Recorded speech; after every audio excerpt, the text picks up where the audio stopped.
Welcome to your ultimate pit stop, Piston Pundit. Today, we're diving into the world of electric vehicles, which seem to have hit a speed bump.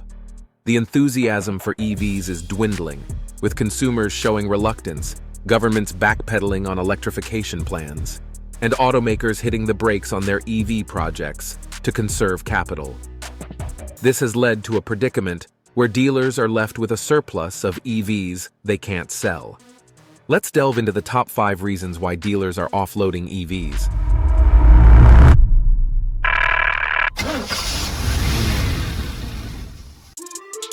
Reason number 5. EVs are gathering dust on lots. In the early days of EVs, dealers were more than happy to stock them.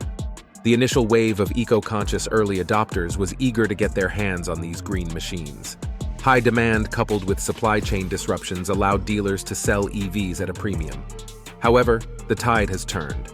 The early adopter phase has passed, and the average consumer is yet to fully embrace EVs, primarily due to their high cost and lack of convenience compared to internal combustion engine vehicles. As supply chains have stabilized, the EV market has flipped from high demand and low supply to the exact opposite.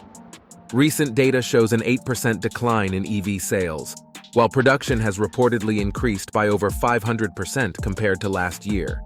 This has resulted in a glut of EVs on the market, with Cars.com reporting a 316% increase in EV listings.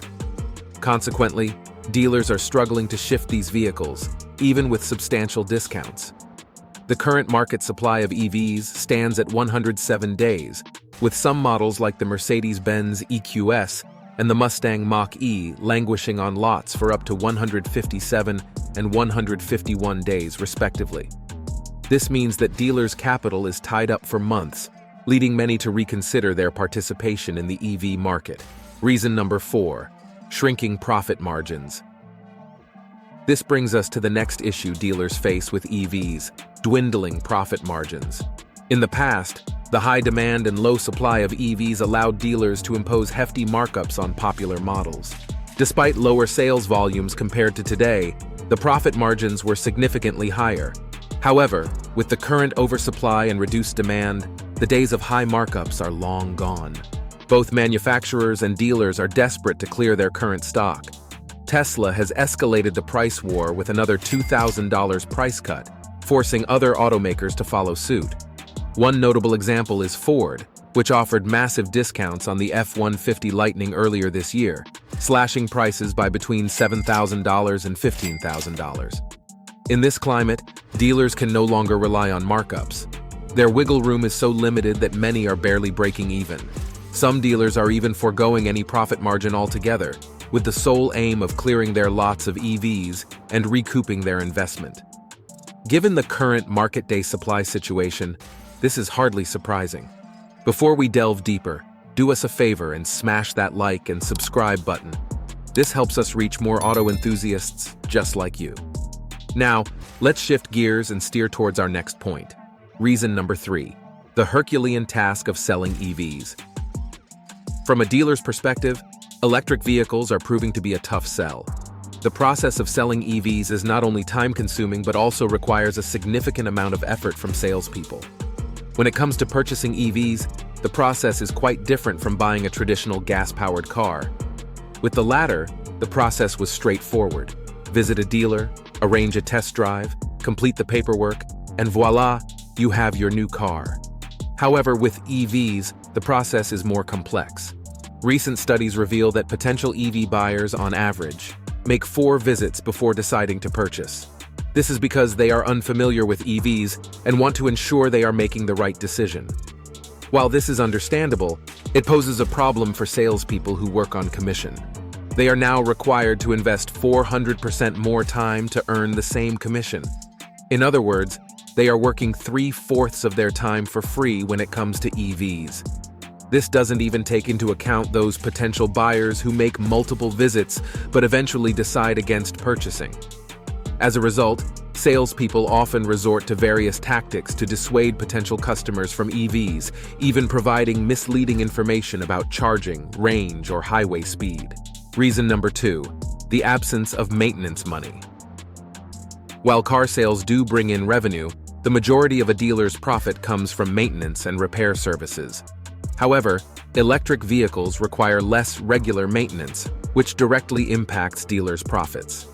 Dealers often overcharge for basic operations, such as oil changes or minor repairs, associated with internal combustion cars. With EVs, these regular maintenance services are not required, which affects dealers' bottom line. Repairs for EVs are more complex than for traditional cars. In theory, EVs should be less problematic than their internal combustion engine counterparts. However, a recent Consumer Reports survey reveals that EVs cause 80% more problems in practice. The nature of EV breakdowns is different, often involving software and electronics rather than mechanical issues. This poses a challenge for dealers whose staff may not be trained to handle such issues. As a result, broken EVs often sit on dealer lots for weeks, while technicians await feedback from the manufacturer to resolve the problem. In essence, EV repairs can be more complicated and time-consuming, leading to dealers' lots being occupied by broken cars waiting to be fixed. This situation is far from ideal for their business. Reason number 1: the hefty investment in EVs. To sell electric vehicles, dealers must meet manufacturer-set criteria, including installing charging infrastructure and training staff. However, these requirements necessitate substantial investments, often running into hundreds of thousands of dollars.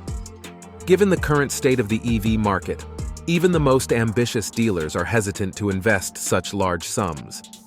Ford's situation exemplifies this.